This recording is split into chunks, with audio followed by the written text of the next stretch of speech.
Good day, everyone. I'm Christine Sidon, reporting about Introduction to Sustainable Development. First thing is to know, what do you mean by sustainable development? Sustainable development is a strategy that meets present needs without compromising future generations' ability to meet their own, balancing environmental protection, economic growth, and social well-being. It focuses on long-term sustainability, intergenerationality, equity, and environmental conservation. The 2030 Agenda 17 UN Sustainable Development Goals act as a global input. Another supports what is sustainable development. This definition, though simple, is potent. It encapsulates the central idea, striking a balance between what we need now and ensuring the long-term health of our planet and communities. However, this definition is really just the starting point. To truly understand and put sustainable development into practice, we must explore the core principles that guide us. For that, so that we can understand fully the sustainable development, we will tackle the concepts of the sustainable development. What are the concepts of sustainable development? The first one, concept of sustainable development, is the concept of needs, in particular the essential needs of the world's poor, to which overriding priority should be given. Then the second one is the idea of limitations imposed by the state of technology and social organization on the environment's ability to meet present and future needs. Thus, the goals of economic and social development must be defined in terms of sustainability in all countries, developed or developing, market-oriented or centrally planned. Interpretations will vary, but must share certain general features and must flow from a consensus on the basic concept of sustainable development and on a broad strategic framework for achieving it. Then let's go to the three pillars of sustainability. Sustainable development, it balances three independent pillars. We have the environmental protection, social equity or inclusion, and economic growth development, aiming to improve quality of life while maintaining Earth's capacity to support life. The first pillar is the environmental protection, conserving natural resources, protecting biodiversity, reducing pollution, and combating climate change. So this is one of the important three pillars of sustainability. Then we have the second one is the social equity. It ensuring high quality of life, inclusivity, in gender equality and reduction of poverty and inequality.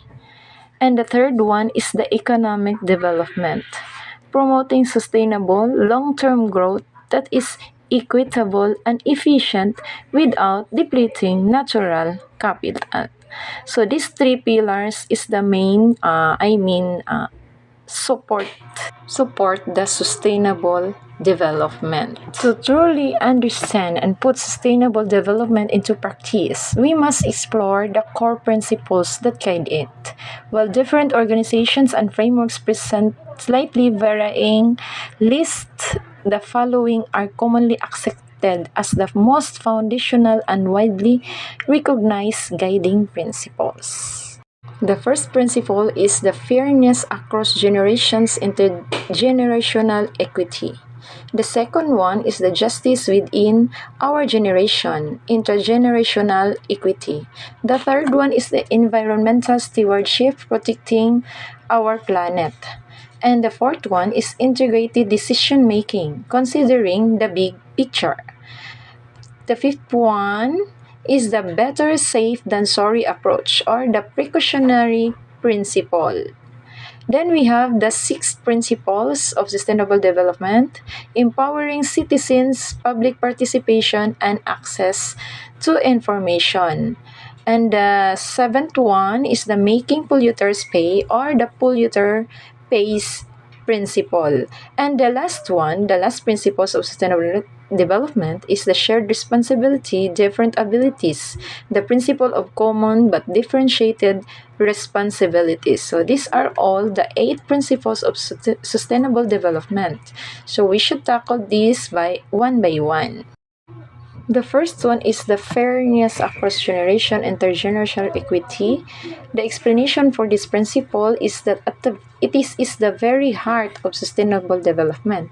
It highlights the responsibility that we, the current generation, have to ensure that those who come after us inherit the same access to resources, opportunities for growth, and overall quality of life that we experience. It's about avoiding actions that deplete resources, harm the environment, or create social challenges that future generations can't overcome. It means that we should keep and preserve the things for our future generations to still use it. We have the practical application for this principle, investing in a renewable energy future. It means shifting away from dependence on fossil fuels and embracing renewable energy sources like solar, wind, and hydropower that protects the atmosphere and conserves limited resources for future use. Then we have the protecting biodiversity hotspot. It means it establishing and maintaining national parks and protected wilderness areas safeguards diverse plant and animal species for future generations to appreciate, study, and potentially benefit from. Think, medicines, and discovered uses. Then we have the sound fiscal policy or responsible debt management. It means avoiding excessive national debt that puts a burden on future taxpayers to repay. So we have here also the example of this principle. Imagine a family inheriting a productive orchard. Intergenerationally equity means they shouldn't sell off all the trees for immediate gain, but manage it in a sustainable manner, harvesting fruit responsibly and planting new trees to guarantee that future family members can also benefit from the orchard resources and ecological contributions. The second principles of sustainable development is the justice within our generation, or it is a intragenerational equity. This principle emphasizes fairness and equal opportunities within the current generation. It seeks to reduce disparities in access to resources, opportunities, and basic necessities.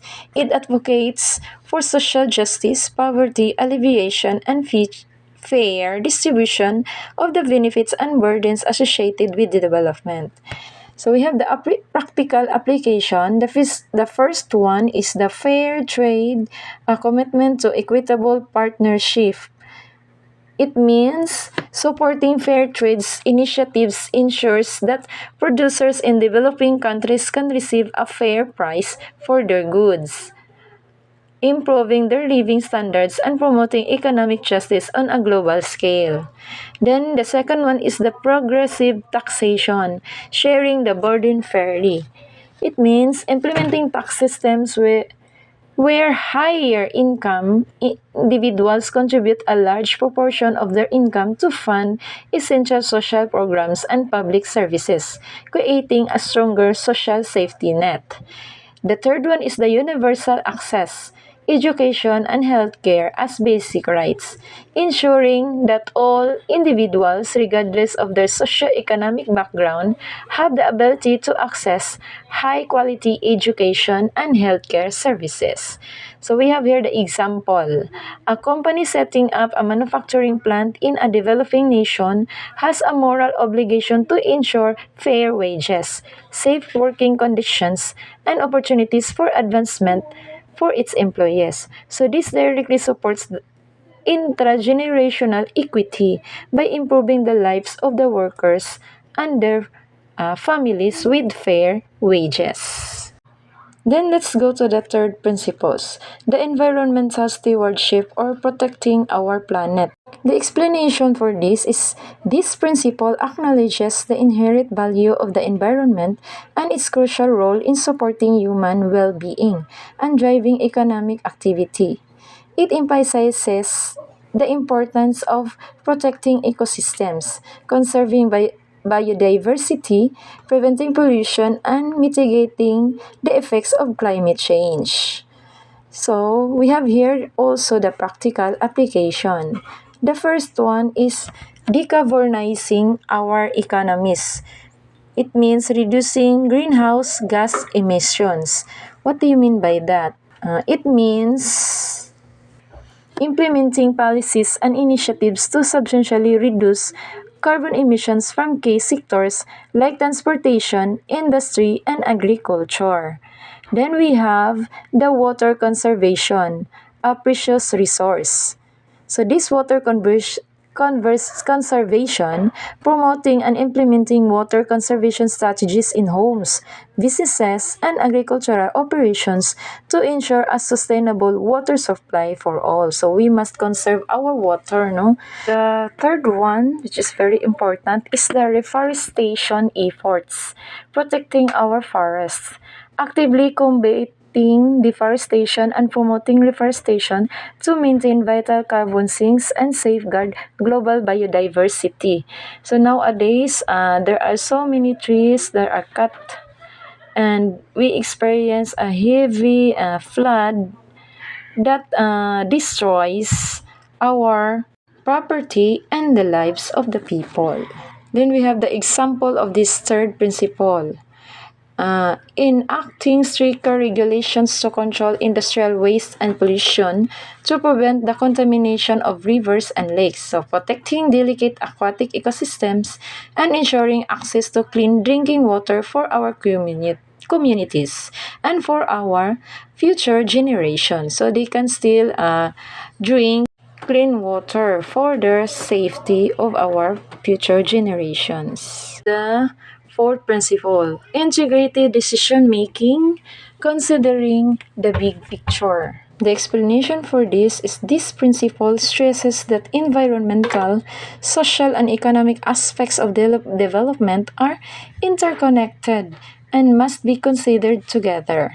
So decision making must consider the potential effects of proposed actions on each of these dimensions, aiming for solutions that create mutual benefits or, at the very least, minimize negative consequences across any dimension.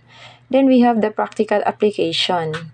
Environmental Impact Assessment or EIAS. It means when conducting through EIAS, before undertaking large development projects to meticulously assess their potential impact on both the environment and society. So identifying effective mitigation measures.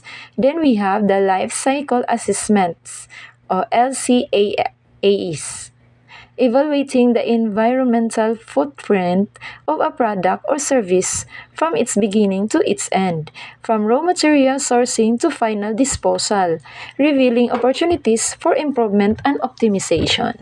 Then the third one is the sustainable urban planning or the building for the future. It means designing urban environments that are environmentally responsible, socially inclusive, and economically dynamic, creating thriving and resilient communities. Then the example of the fourth principle. When planning new transportation infrastructure, consider not just the economic advantages of easier transportation, but also the possible environmental harm of increased emissions and habitat loss. So alongside the social effects on communities that may be affected by the project. Let's go to the fifth principles of sustainable development. The better safe than sorry approach or the precautionary principle. The explanation for this principle states that if there's a suspected risk of harm to the environment or human health from an action or policy, and there isn't a definitive scientific consensus providing it isn't harmful, then the burden of proof falls on those advocating for the action to its safety. Then we have the practical application. Regulating chemicals. It means implementing thorough testing and approval processes before new chemicals are introduced into the market to ensure they pose no threat to human health or the environment. Then the second one is the careful approach to GMOs, or the genetically modified organisms. So it means exercising caution with the adoption of genetically modified organisms, or GMOs, until long-term consequences for health and ecosystems are thoroughly investigated and understood. Then the third one is the controlling industrial emissions. It means setting strict limits on the release of pollutants from industrial facilities, even if the precise health impacts of those pollutants aren't fully established. For in the Philippines, not so strict, no, unlike in the other countries. We have the example of this fifth principle. The example is, before adopting a new pesticide for widespread use in agriculture, the precautionary principle calls for rigorously testing its potential effects on soil health, water purity, and non-target species, even if conclusive evidence of harm is currently lacking. So let's go to the sixth principles. Empowering citizens, public participation, and access to information.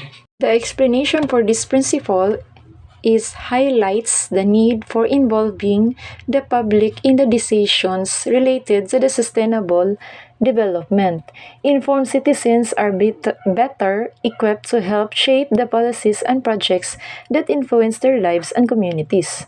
Having access to information is critical for participation. Then let's go to the practical application for these six principles of sustainable development. We have the open forums, public hearings. It means organizing public hearings to gather feedback from citizens on proposed development projects and government policies. Then the second one is the transparency in data, environmental data availability, making environmental monitoring data and pollution levels easily accessible to the public. Then the third one is the environmental education, or building awareness, supporting environmental education programs in schools and communities to promote awareness of issues and the concept of sustainable practices. Then the example of this sixth principle. A community dealing with the prospect of a new waste incinerator being built should be entitled to full information regarding its potential health and environmental implications, and have real chances to express its worries and take part in the decision-making process. Okay, let's go to the seventh principles of sustainable development. Making polluters pay, or the polluter pays principle. The explanation for this seventh principle is, this principle says that those who cause pollution should be responsible for covering the cost of cleaning it up, or for compensating for the harm that it causes. So it makes the cost of environmental impact part of the overall cost of business and encourages reducing pollution. So we have kanang charges, no? If we throw any garbage in our community. So we have the practical application. First one is the taxes to protect. Applying taxes to polluting activities like carbon taxes or taxes on getting rid of dangerous wastes. Then the second one is the liability for environmental harm, holding companies responsible for the cost of restoring environmental damage such as oil spills or industrial pollution.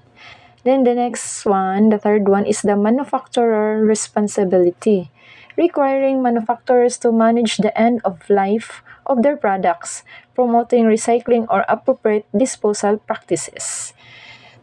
Next, we have the example of this seventh principle of sustainable development. An oil company causing an oil spill should be obligated to pay for cleanup, compensate affected communities, and restore the impacted area to its original state. And we have the last principles to be tackled, the eighth one. Shared responsibility, different abilities, the principle of common but differentiated responsibilities. The explanation for this is that this principle, particularly crucial in international environment deals, says that all countries share responsibility for resolving worldwide environmental problems. However, the nature of each country's obligation may differ based on their historical contributions to the problem, their stage of development, and their capability for response. Then we have the practical application. There are two. The first one is the climate agreements, allowing less developed countries more flexibility in meeting emissions reduction targets and providing financial and technical help for moving to a cleaner, less carbon economy. And the second one is the international aid. So, providing money to developing countries for supporting attempts to protect different forms of life, stop deforestation, and tackle other environmental challenges. So the example for this eighth principle is during international climate discussions, developed countries which have historically contributed the most to greenhouse gas emissions should pursue more ambitious emission reduction strategies and give financial aid to developing countries to help them adjust to the effects of climate change. So putting principles to work is the real examples is the principles aren't just ideas. They're usable in various ways, from individual choices to large-scale policy. So those are the principles of sustainable development. Implementing the principles effectively faces some challenges. So to overcoming problem in sustainable development, we have the conflicting needs. Balancing financial growth with care for the environment and fairness often involves compromise and conflicting needs. Then we have the short-term focus. So the benefits of sustainable development are often long-term while the cost may be immediate. Then we have the lack of knowledge. So, many people are unaware of the importance of sustainable development and their potential contributions. Then the last one is inequality and poverty.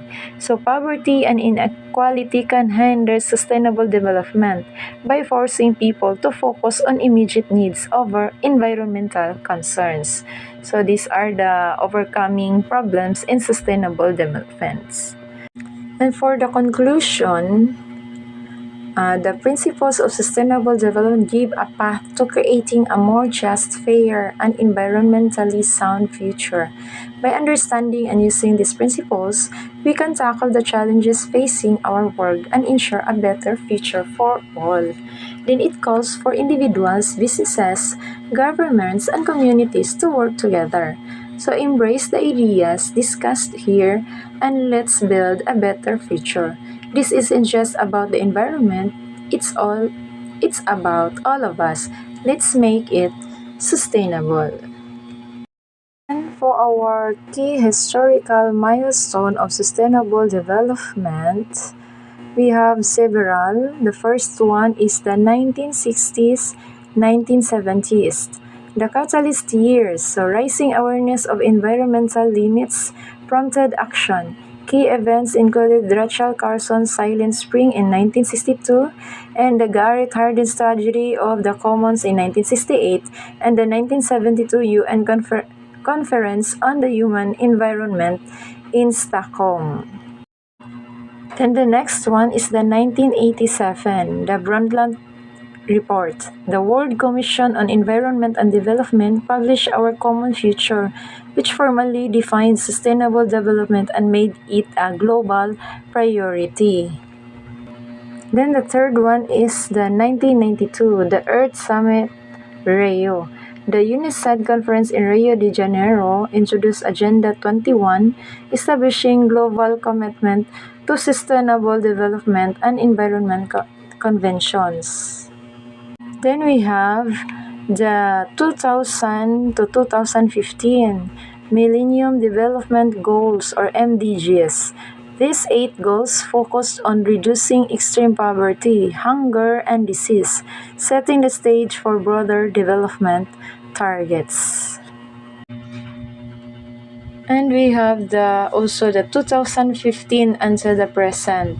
So 2030 agenda SDGs. The UN adopted 17 sustainable development goals to tackle urgent economic, social, and environmental challenges. So for our summary, sustainable development is a concept that promotes meeting the needs of the present without compromising the ability of the future generations to meet their own needs. So it involves balancing economic, social, and environmental considerations to create a harmonious and lasting impact. So sustainable development encompasses responsible resources use, environmental conservation, and social equity. So it seeks to address global challenges like poverty, inequality, and climate change. So strategies for sustainable development aim to foster resilience, reduce environment degradation, and promote inclusive growth, ensuring a better quality of life for current and future generations. And that's all for my report. Hope you understand how important is sustainable development is. And one of my most of my resources here is came from the Google. So no infringement intended for this report. Thank you, and that's all.